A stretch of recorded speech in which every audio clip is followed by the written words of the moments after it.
Hi everyone. Welcome to the forum on robotics and control engineering, or shortly FoRCE. I am Tansel Yucelen, and I am an assistant professor at the Mechanical Engineering of University of South Florida. I am also directing here the Laboratory for Autonomy, Control, Information and Systems, or shortly LACES. With the support from my university, I am very proud today to host Dr. Jeff Shamma from the King Abdullah University of Science and Technology to participate in our live seminar series on control systems through the FoRCE. A few words about the FoRCE before I formally introduce Jeff. So FoRCE is dedicated to provide free, high-quality outreach events and online seminars to reach and control engineering communities around the globe. Okay. To support our mission, we periodically invite distinguished lecturers like Dr. Shamma to give talks on recent research results related to robotics and control engineering. As such, the FoRCE aims in connecting academicians and government industry researchers, practitioners with each other through cross-cutting research and education discussions. All right, a couple words about the WebEx. We are all muted. Please don't unmute yourself to prevent chaos. So during the presentation, we are all muted. Please ask questions after the presentation. To do this, you can basically post your question to everyone through the chat box, or to me, or to the USF support. Or you can unmute yourself. I really suggest asking questions from chat, but either way is fine. So session is being recorded, and we are going to post it to the FoRCE website and YouTube. So if you do not wish your voice to be included, again, you need to ask questions from the chat. All right, once again today, I am very proud to have Jeff. So Jeff is a professor of electrical engineering at the King Abdullah University of Science and Technology and the director of the Center of Excellence for NEOM Research at KAUST. So Dr. Shamma received a PhD in Systems Science and Engineering from MIT in 1988. He has held faculty positions at the University of Minnesota, University of Texas Austin, and UCLA, and was the Julian Hightower Chair in Systems and Control in the School of Electrical and Computer Engineering at Georgia Tech. And he is a fellow of IEEE and the IFAC, and a recipient of the NSF Young Investigator Award, American Automatic Control Council Donald P. Ackman Award, and Mohammed Daleh Award. And he is currently the Deputy Editor-in-Chief for the IEEE Transactions of Control of Network Systems and a Distinguished Lecturer of the IEEE Control System Society. So for all of you who are here live for Jeff, and I first would like to thank you, Jeff, for participating in our forum. And we are very excited to hear your talk whenever you are ready.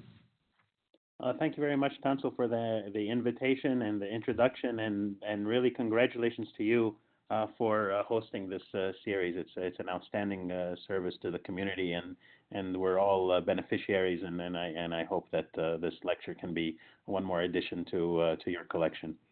Thanks so much. So yes, distributed protocols for cooperative multi-robot systems. So we'll start with a picture that we're all very familiar with as controls researchers of a centralized control system architecture. So there's some environment that we're trying to engage, and we have a controller, and what does it do? Of course, it senses the environment, it makes decisions about what to do with this environment, and then through what mechanism it has, it actuates or tries to influence the environment. And so there's whatever information is being gathered from this environment, this one control system knows it, and whatever is acting on the environment, then it's all coming out of this one control system. Yes, there may be other disturbances and things that are not part of the control system, but the deliberate actions are all one control system. Now, if you look at what's been trending in our society, and these are some cover articles of our IEEE Control Systems magazine. You see from a couple of years ago, cooperative control cover, social control, control of infrastructure, control of teams, control of spreading processes. Another one, special issue, distributed control and estimation of robotic vehicle networks. All of these are covers articles from the past few years. And what these cover articles all have in common, or these topics all have in common rather, is a distributed architecture. And so now again, there's an environment, but instead of a single controller acting on this environment, we have multiple controllers acting on this environment. And there are several implications. And the most important implication, in my opinion, is the lack of centralized information. And so these controllers have overlapping information. Each control system is taking some measurements and has some idea about aspects of the environment. And if you and I are two controllers, I know some things, you know some things we know in common, but some things we don't know in common. And so we don't have centralized information. And moreover, we have costly communication. So if you or I are on the same team, and if it was free to just send each other all of our data, then we're really back to the centralized case. So costly communications could be in terms of time. By the time I send you my data, it's too late. It could be in terms of energy, that I'm running off of a battery and I really don't want to expend additional energy to get a good communication channel to you. There has to be some, or it could be in terms of just the scaling. There's so many of us that by the time, again, it's back to time and energy. By the time and energy that this information disseminates throughout the whole group, then it's again too late. And also then we have the distributed authority, that we're not the only ones acting on this system, but there are many of us acting on the system. And that brings in the following aspect, and we're going to come back to this aspect later on in a big way in the talk, that when we have multiple controllers, the quality of one's decision depends on the decisions of others. And you can think about this, for example, in a team setting. If we're players on the same team, and for one player to decide to pass the ball to another player, well, that depends if the other player is going to run or not. And you pass it, and the other one doesn't make a run, then that was a bad decision. Pass or no pass in itself is not a good or a bad decision. It depends on what the other players do. And you see even this happening all the time in team sports of miscoordinations between players, although they're on the same team and they have the same objective. So what's the appeal with these kind of distributed environments? Well, it's several, and these are the ones that are commonly cited. First of all, there's this idea that if I have a distributed system, then it can somehow self-organize. So as the environment changes, or as some of my controllers drop in or drop out, then the remaining controllers can somehow self-organize into an effective collective. There can be an adaptation, as I just said, if the environment is changing. And then disruptions can happen, and I don't have a single point of failure, but rather multiple points. And again, if something drops out, then the others can come in to compensate. So that's part of the appeal to this kind of architecture. So what I'd like to do is just show a demo, and this is not going to have strong theory behind this demo, but it will illustrate kind of what we're trying to do. And so here we have a capture the flag setting. And so we have some attackers. We'll talk about this from the perspective of the defenders. So we have some attackers, we have some defenders, and the defenders want to stop the attackers from reaching home base. And so then the way it works is that if an attacker comes, or if defender comes close enough to an attacker, then that attacker is disabled. But the attackers rather want to reach this home base without being approached or without being touched. So now one can try to formulate this as a team versus team optimal control problem. And even if you discretize the system, the resulting computational approach becomes really intractable. And so what we're going to do is what we do in our community. If you would just make a simpler model, try to, if you can't solve this problem that you have, solve the problem that you can solve and hope it works for the problem that you have. And so then we, and I'm going quickly here just to get to the main points that I want to illustrate. So the approach that we took is we assume that these entities are not individual units, but they're somehow divisible. And making that kind of relaxation, and where we're going to disseminate fractions of our defenders we're able to formulate a centralized control problem that is computable. So actually, we reformulate this problem so that we have some model, internal model of how the attackers are going to behave, and that need not be a trajectory. It could be in the form of the probability of them showing up at different locations in the future.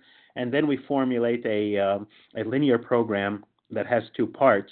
We're rewarded for being close to home, and that's the defense part, and we're rewarded for being close to the attackers. That's the attack part. But now, since this model is so approximate, then we use what our community is familiar with, a receding horizon approach, where we come up with a plan over the length of a horizon, implement the first part of that plan, and then repeat. But now, that's a centralized optimization, and what makes this distributed is that as an individual team player, I might not know all of the locations of my other team partners. And now that we formulated this as a centralized linear program, then there are ways to solve in a distributed way a common objective optimizations. And this is one of them, and there's a large literature now on distributed convex optimization. And so I won't elaborate on this. We're going to be coming back to something similar later in the talk. But rather, we have some local objectives. We want to collectively optimize the group objective, and there are algorithms to try to do that. And it's a combination of message passing. And then asymptotically, we will reach the optimum. But we don't want to do that here. And why is that? Because our defenders are in the air, our attackers are in the air. We don't have the luxury of message passing and asymptotic optimality. Okay, what we need to make a decision, and instead of saying through local message passing we can get an optimal decision asymptotically, let's say we're not allowed to do much message passing and we need a good enough decision right away. And so here's a heuristic that we're going to demonstrate in a moment. What we're going to do is so-called optimistic planning. And so this doesn't involve message passing, but rather an agent, let's say agent A, has agent B, is aware of agent B. So agent A will plan for both A and B as though B is going to do whatever it says. But B is going to make its own plan at the end of the day. But agent A will optimistically say, based on what I think you should do, that's what I'm going to plan as well. It's going to plan for both of them. And likewise, agent C has neighbors B and D. They're not going to do any message passing other than where are you right now. Now that I'm aware of where you are right now, I'm going to run a play, assuming you're going to do what I think you should do. It's a heuristic, and we'll introduce later on in the talk something that's more formal with guarantees as we proceed. But let's just see how this heuristic applies. But what the heuristic does demonstrate, and it's an issue that's of importance, we feel, is that yes, there are distributed implementations of centralized optimizations. However, time is of the essence, and really we want to move away from asymptotic optimality and move towards good enough performance given a limited number of iterations. So here's going to be a simulation built in Gazebo where we have 3 defender quadcopters. They're part of the team. Each of these quadcopters have a model of how the attacker is going to attack. That mental model is for the sake of planning only. These defenders actually do not know how the attacker is going to attack. And in this simulation, the attacker, in fact, is being controlled live in real time by a human operator controlling a joystick. And so let's watch this video. I hope it shows up.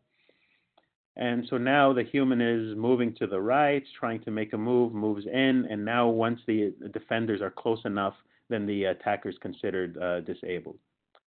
So we're going to do that again, and what's going to happen now is we're going to let the attacker have a speed that's faster than the defenders are aware of. So they're going to plan based on an incorrect model where the attacker is actually a lot faster than what the defenders think. Again, the attacker is controlled by a human. The defenders have a mental model of what it's going to do, but they don't know what the human controller is going to do. He pulls them in and then makes a break for the side and then is able to get to the home base untouched. Now, one advantage of this gazebo-style simulation is that really what you simulate, we have virtual autopilots in the loop, And so the simulation that you just saw is turnkey for implementation.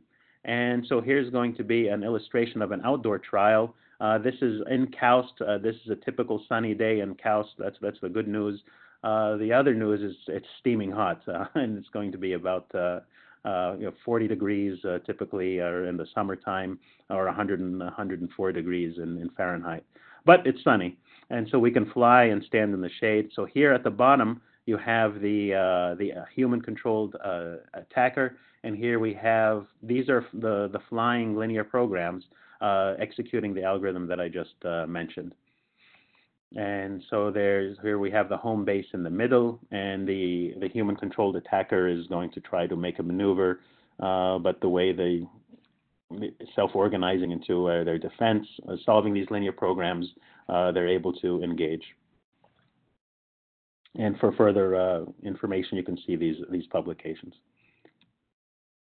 So, this illustrated some of the issues with distributed architectures. So now I'll talk a little bit more about formal approaches, and it's going to come in three flavors. One is a game theoretic approach. The other is, yes, distributed optimization, trying to address this issue of not having time to wait for asymptotic optimality. And then the third is going to be just a customized protocol, that we're not really using a method that's a general, semi-general method, but rather we have a situation, we want to design a system to address that specific situation. All right, so the game theoretic approach. So let's recall this characteristic that we mentioned at the beginning. In a distributed architecture, the decision quality of an individual is affected by the decision of others. And if we now look at this definition of game theory, the study of mathematical models of conflict and cooperation between intelligent, rational decision makers, you see that it's easy to see that game theory will be relevant. And in fact, this has been widely recognized over the years, not just in the controls community, but here are monographs. And if you look at the title, these are from the networks community: Game Theory for Learning in Wireless Networks, Game Theory on Wireless and Communication Networks, Game Theory for Wireless Engineers, Network Games. And in the middle, I have back to our own Control System magazine, Game Theory and Control. And I think this was from 2017, that cover. So it's clear that game theory can play a role in these kind of distributed architecture systems, but we need to be cautious here in that game theory wasn't really intended to be used in this way, and that game theory stems from the mathematical social sciences as a model of interactions between intelligent, rational decision makers. And here we're using it in what we're calling a device-centric way to control robots or programmable entities, as opposed to modeling what human interacting decision makers will do. Okay, so the basic elements of a game: we have a set of players, and they have choices, and they have preferences over their choices. But again, the preferences over choices, well, it's the joint choice. It's not that I'm satisfied with my decision. My satisfaction with my decision depends on what others do. It's a very standard game that has been analyzed. Is, for example, in commuting. It's not that I like one road better than the other road. It depends on which roads other drivers are taking. That's going to determine whether I was happy with the road that I took. And so now in game theory, that leads to something called a solution concept. Given a situation where we have multiple decision makers, what do we think is going to be the outcome, or what can we posit as a possible outcome?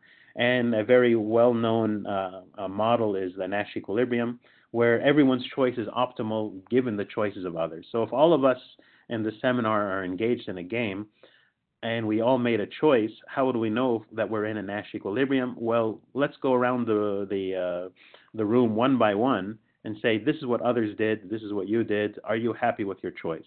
And if everybody says yes, well, that's what they did, this is what I did, I'm happy with my choice, then everyone's choice is optimal given the choices of others, and we're at a Nash equilibrium.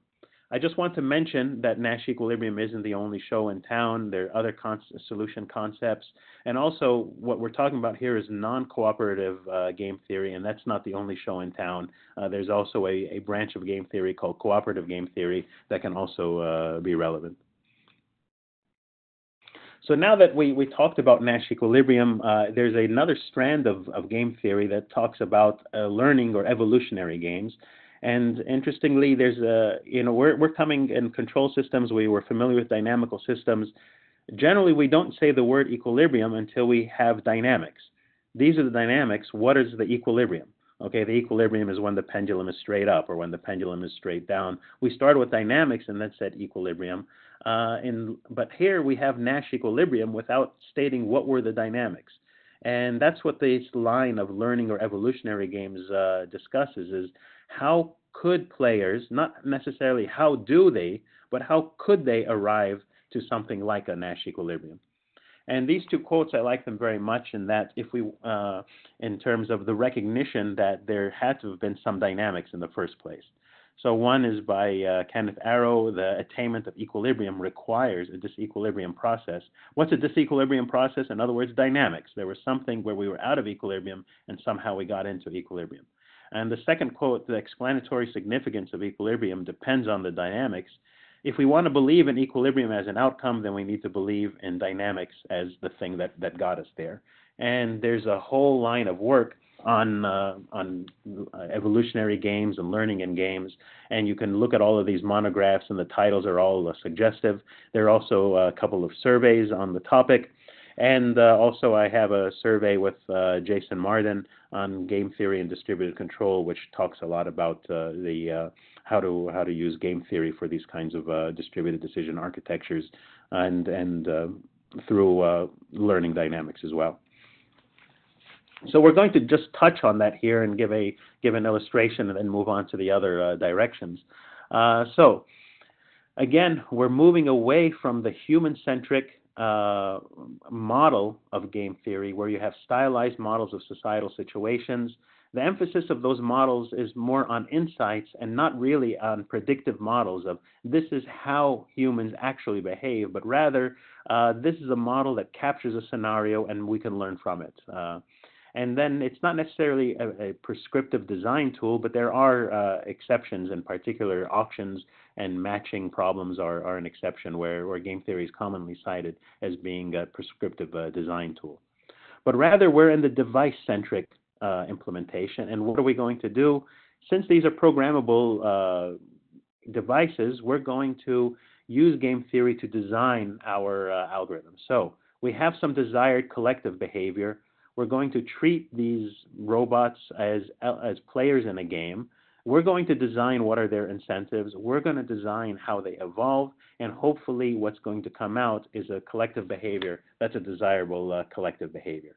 So the players, the actions, the utility functions, whereas in the human-centric or descriptive approach to game theory, these are inherited. For us, these are designs. And evolutionary dynamics, whereas in the human-centric approach, it's a plausibility argument of how solutions can emerge. For us, these are online interactive algorithms. And I won't give an extensive survey, but I'll just give a few examples or one example rather of an online algorithm. But before we get there, I just want to illustrate of kinds of things that can go wrong when you have distributed decision making. So one of them is very well known. It's called the Bayes paradox. And so we have the players, their drivers. The action is they're deciding what route they take. Their objective is the congestion that they experience on their own route. But now the global objective, this is something that a system planner, say an urban planner, would be interested in, is what is the overall congestion in the network. And now, as an individual driver, I'm selfish. I just want to be worried about my own congestion, and if everyone else is having a bad commute day, well, I don't care. And so now here we have a particular network topology. There's a starting point and a destination D, and we have either you can take the high road or the low road. If you take the high road, then the congestion you experience depends on the fraction of the number of users, and that fraction is always less than 1, by the way, and then you may experience a congestion of 1. If you take the low road, you first experience a congestion of 1 and then of the fraction. So now if we ask what would be the equilibrium outcome, it's easy to figure out that the equilibrium outcome is equalized traffic on the high road and the low road. Remember, Nash equilibrium is, are you happy with your choice? So if I could have taken a different route that's less congestion, I'm not going to be happy. And the only way I can be happy with my choice is if all of the routes have the same congestion.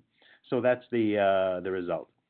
Now we're going to change the topology in the brace paradox. We're going to add a new road, and that new road always has zero congestion, okay? Somehow I can go from this node to that node immediately. Now, let's see. If we're going to make a decision from the starting node, do I pick the fraction or do I pick 1? Well, a fraction is always less than 1, so I'll pick the fraction. And then I can automatically zoom down for free and pick the fraction again. And fraction is always less than 1.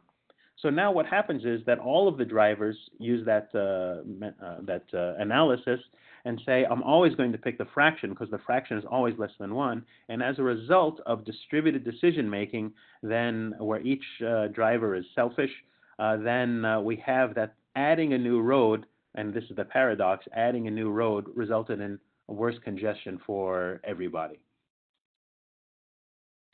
There's another consequence of distributed decision making, and in terms of the adaptation, and that is, we're talking about learning, and learning is a hot topic these days. But multi-agent learning is a very different beast than single-agent learning. And so, what's the typical learning story? Is that I'm engaged in some environment, and I can do experiments over time and figure out what is going to be the best way to deal with this environment. And if I do an experiment yesterday and I do the same experiment today, pretty much the outcome is going to be the same. There's maybe statistical variations, but the environment is stationary. Now, when you're doing multi-agent learning, your environment is other agents making decisions.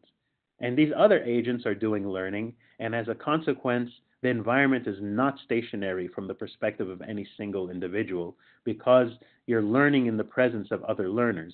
And these dynamics illustrate reinforcement learning, or a strand of it, when rock, paper, scissors. And so we have this triangle here represents the probability of rock, probability of paper, probability of scissors. And both players are doing reinforcement learning, and as a result, their dynamics are going all over the place.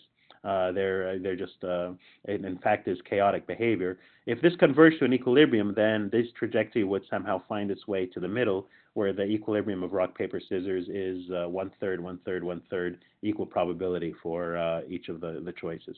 So we see that distributed learning can lead to efficiency loss. We see that distributed learning can lead to churning, where we're all chasing each other. So these are some considerations in designing these, using game theory to design these algorithms. So let's now illustrate one algorithm, and I'll take you in a walkthrough of one algorithm for one specific setting. So here we're looking at distributed area coverage. So let's see what's happening here. We have two nodes, the blue nodes. They're mobile tokens, and they want to cover this graph optimally. Now, what does it mean to be covered? Well, when a node is sitting in a location, then that location is covered and all of the neighboring locations is covered. So for example, this node here off to the right is covering the middle and all of the right-hand side nodes. This node here that's in the middle is covering 1, 2, 3, 4, 5, and the one that it's sitting on, 6 nodes.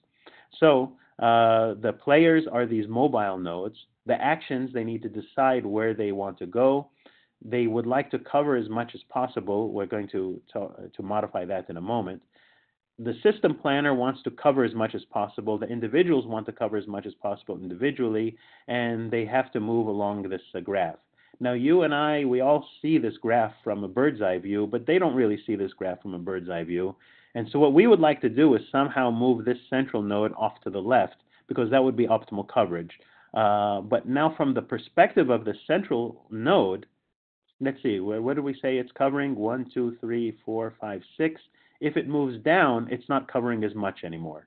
So locally, it doesn't have an incentive to move down because it's having less coverage than from where it was. And so how can we somehow incentivize it to move down?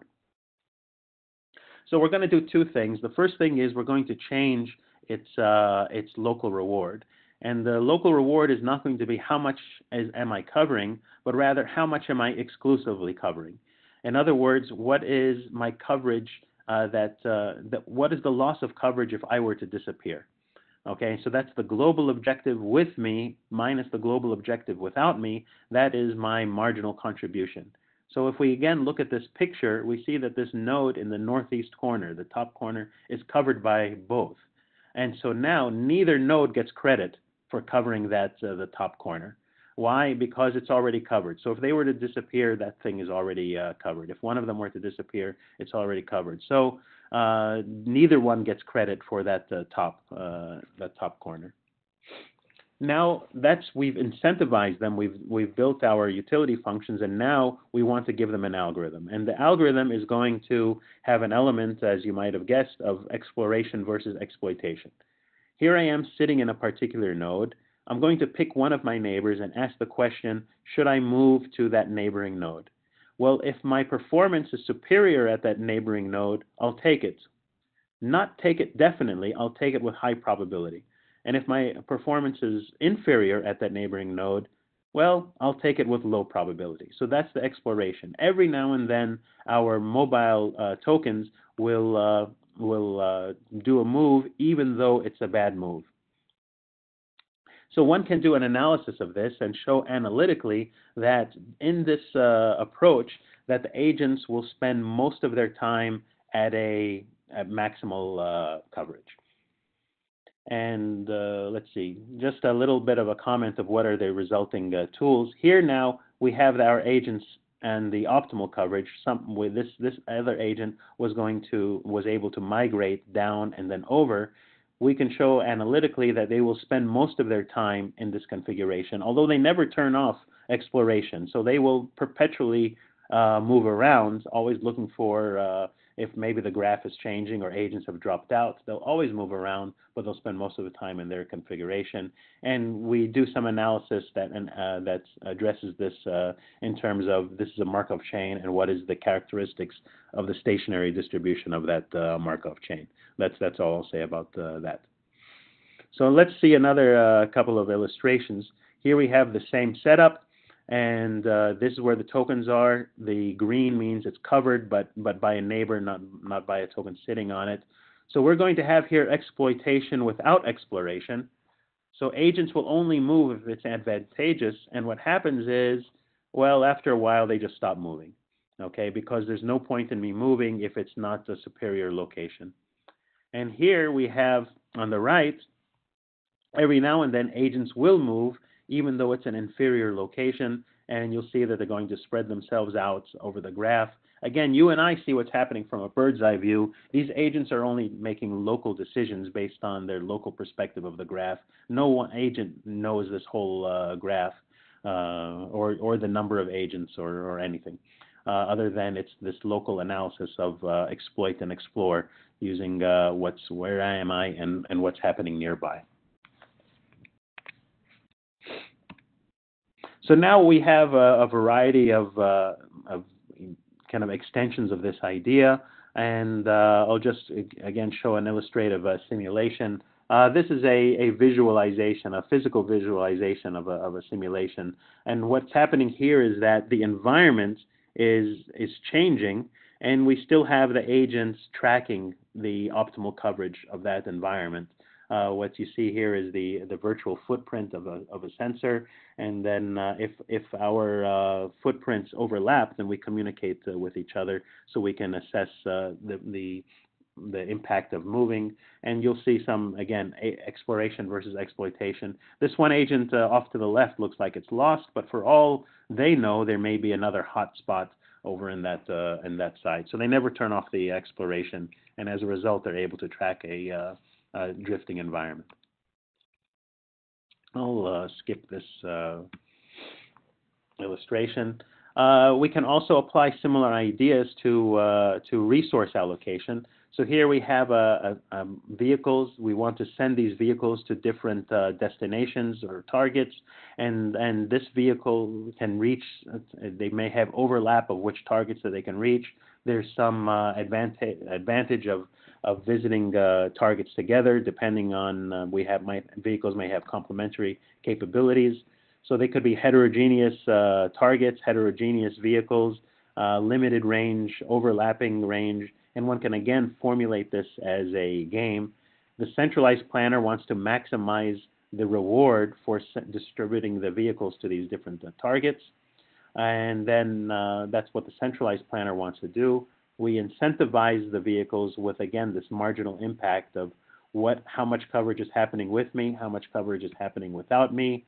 And then there's a handful of different types of negotiation algorithms that will lead to optimal, or actually here, not optimal coverage, suboptimal coverage. But depending on the underlying characteristics, one can show that the suboptimal coverage is within a certain fixed factor of optimal. So again, we have local negotiations, local awareness of the environment, some message passing, and then we reach a configuration that has some guaranteed properties in terms of what the centralized problem wanted to do. And this is some illustrative simulations of 200 vehicles, 200 targets, and the relative performance of some of the different methods. But there's these papers that you can look up for further information. So that gave you a flavor of the game theory approach, where we incentivize the different cooperating agents, and we can incentivize them because we're the designers of that game. And we incentivize also how they adapt to each other, and so that we can avoid churning. If we want to avoid churning, it could be that churning is not a bad thing, depending on our centralized objectives. So we design the resulting the online adaptation that will be implemented, and then we can do some analysis to make conclusions about what will be the ultimate level of performance. So now we'll talk about distributed optimization as an approach. And there's been a tremendous activity in distributed optimization in the control community. And at the end of the day, we talked about there's some centralized objectives, such as maximizing the impact of sending out our resources, the utilization of our resources, maximizing coverage in the unknown graph. If we're just doing optimizing some overall function, well, let's just optimize that overall function. And that's where we're getting to kind of distributed optimization. And it comes in different flavors. I'll just mention two of the flavors that are being been studied. In one case, we want to optimize a sum of functions where each agent owns its own function.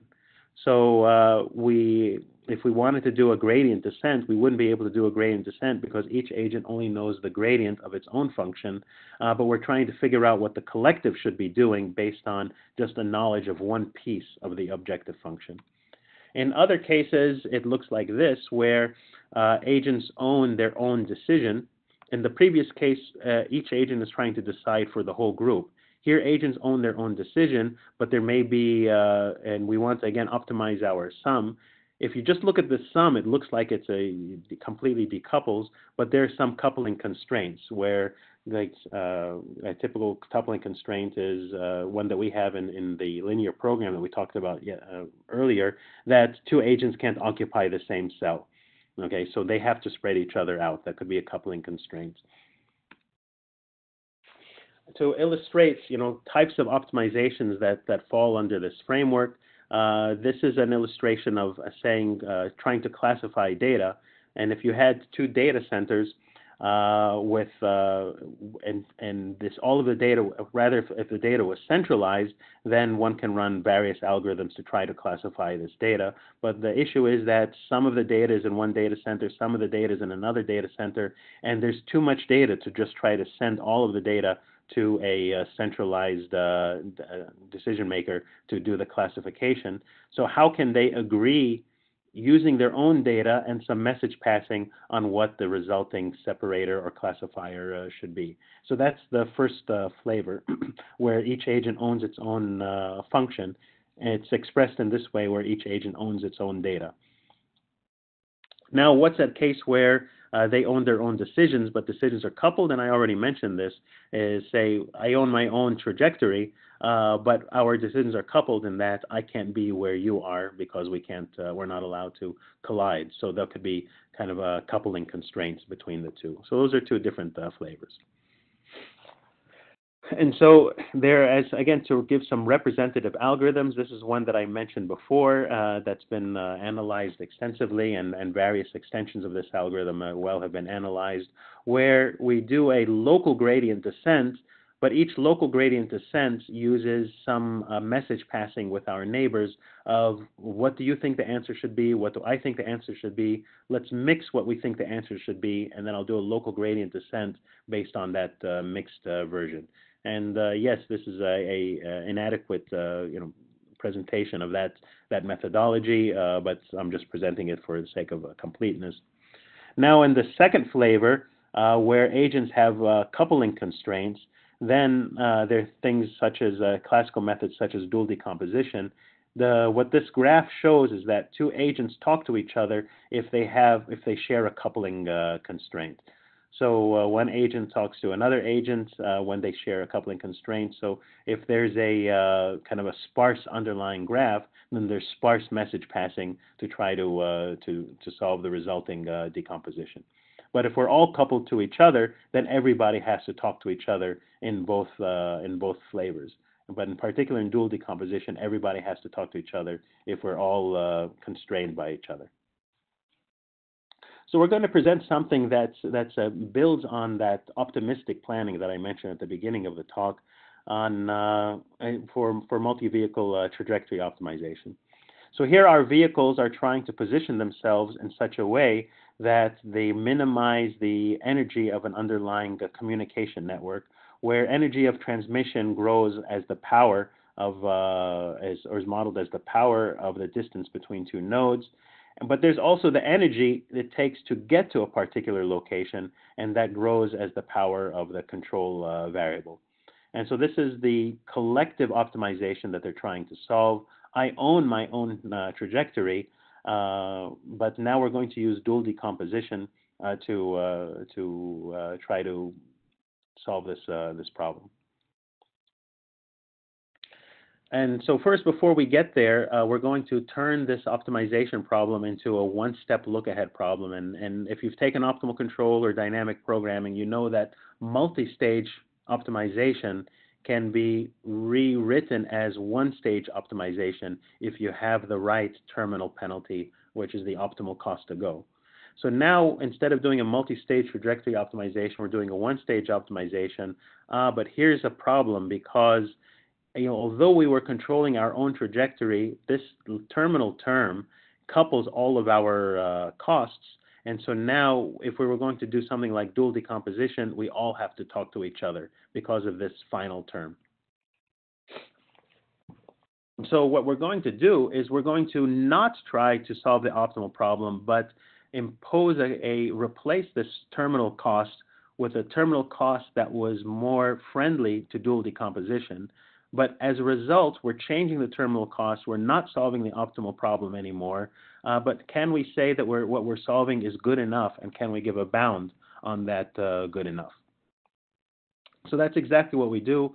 We change this terminal cost so that the coupling is only local somehow by zeroing out some of the terms and modifying other terms. And now we have a topology that's friendly to dual decomposition. And what this theorem is saying is that what I just described will be suboptimal, but we can characterize in advance how suboptimal will it be. So take the actual terminal cost, replace it with a terminal cost that is friendly to dual decomposition, and as a result, we can bound the resulting loss of performance. And so we know in advance that our distributed method will be good enough if this right-hand side is good enough.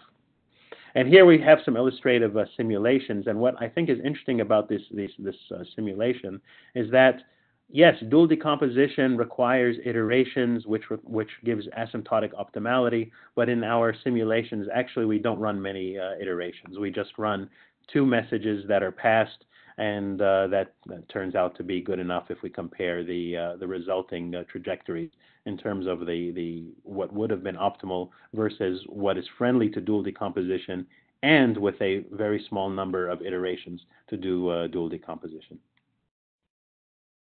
And this is some extensions. I'll skip this this part. So now we talked about game theory. We talked about distributed optimization as approach, and now I'm going to present something which I'm calling customized protocols as an approach. And so now we have a particular task at hand, and we'd like to come up with an approach for this particular task at hand. And what we'll talk about is called programmable self-assembly.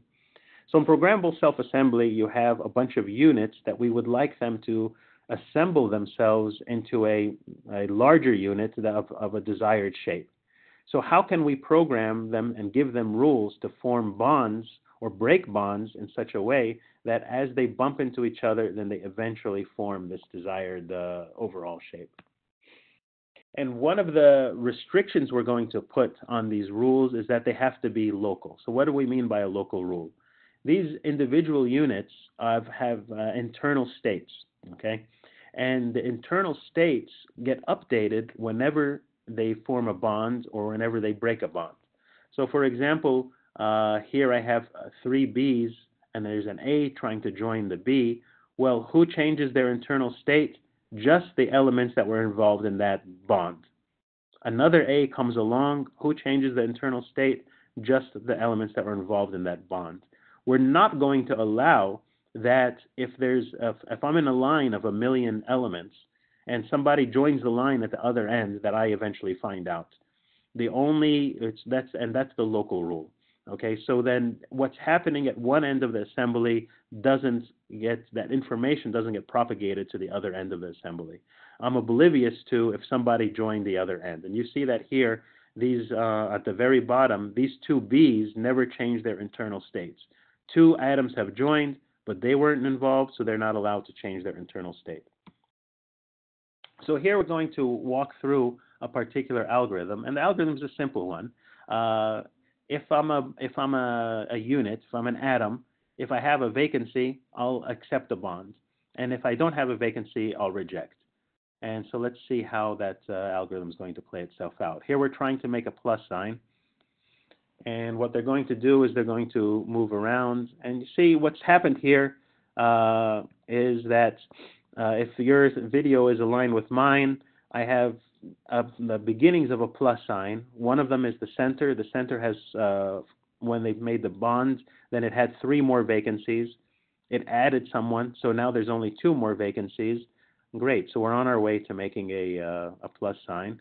If one of the endpoints, they're not centers, so they have 0 vacancies. So if they bump into something, then they'll say, sorry, I can't bond.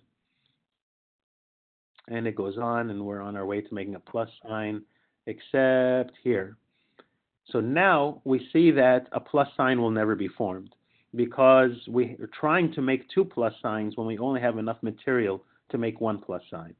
And you and I can see that because we have the bird's eye view, but they can't see that.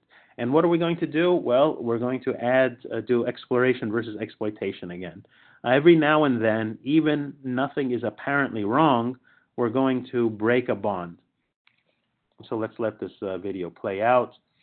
There will be 2 endpoints bump into each other, and there's a reject. And then we hit the exploration, and there's a break. And now we were lucky enough to form a plus sign. So it's not enough to just consider what that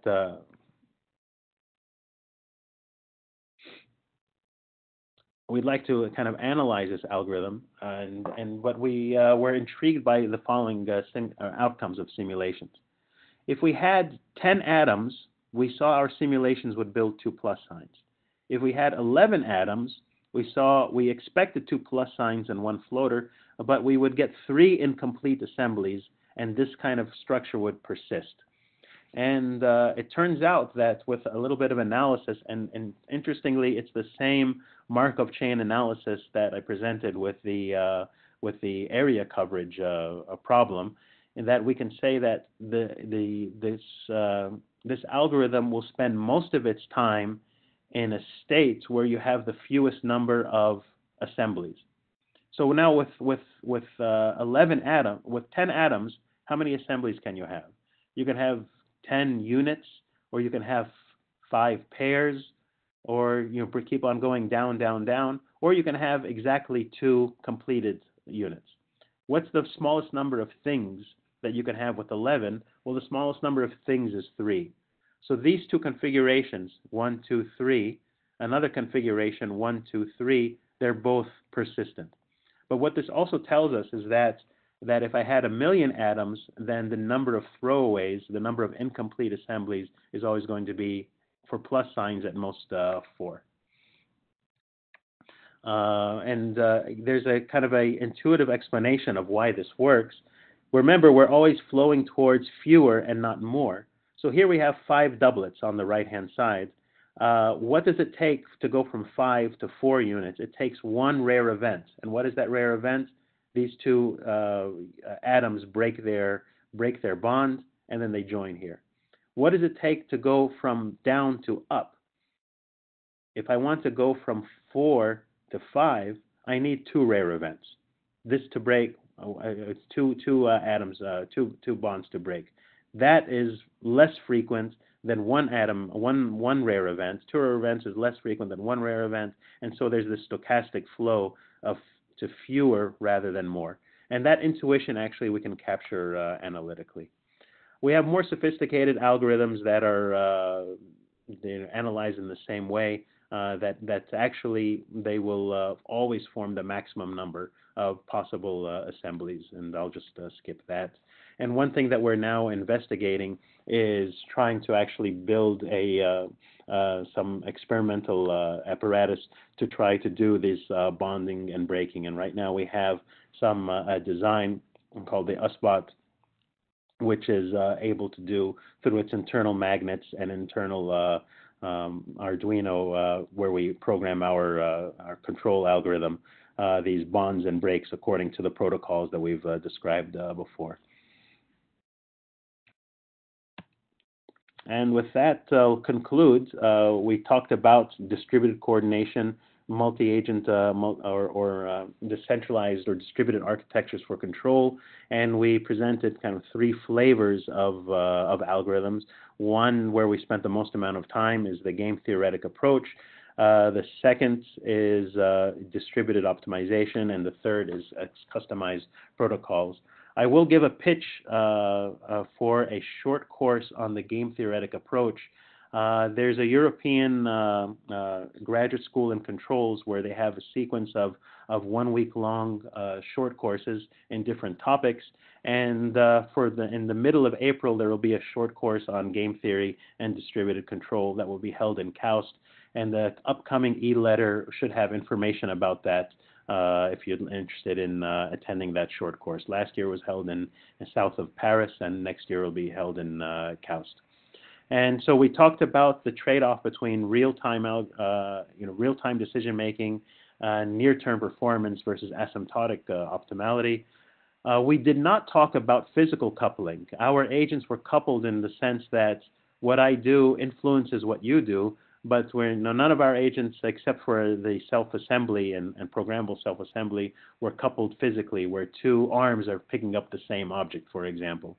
And finally, another thing that we didn't talk about, we talked about how game theory can help controls, but we didn't talk about how control ideas can inform different questions in evolutionary game theory, and that's a separate topic where we have some results as well. And with that, thank you for your attention. Thank you so much, Jeff. Can you hear me? Yes, yes. Perfect. Okay, now we have a couple of minutes, so now it's time for questions to Dr. Shamma. Again, as I mentioned, you can ask questions in 2 ways. First, you can unmute yourselves. Often this shouldn't lead to a chaos, but so there's one way. But we are recording the session, so if you do not wish your voice to be recorded, another way is to there is a chat box, and you can enable that chat box from the bottom portion of the WebEx screen. There should be 3 dots. From there, you should open the chat box, or sometimes it is open automatically. And you can ask your questions directly to chat box, then I can read to Dr. Shamma.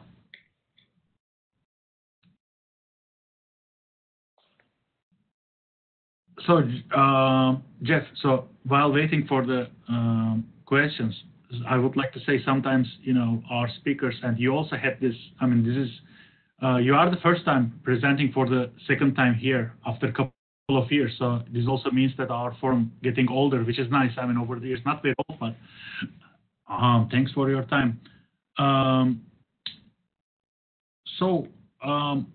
I would like to ask personally, I mean, I really love every slide you showed and all the ideas. So with regard to real-time implementations or, so applications to warfare scenarios, but also to the urban areas,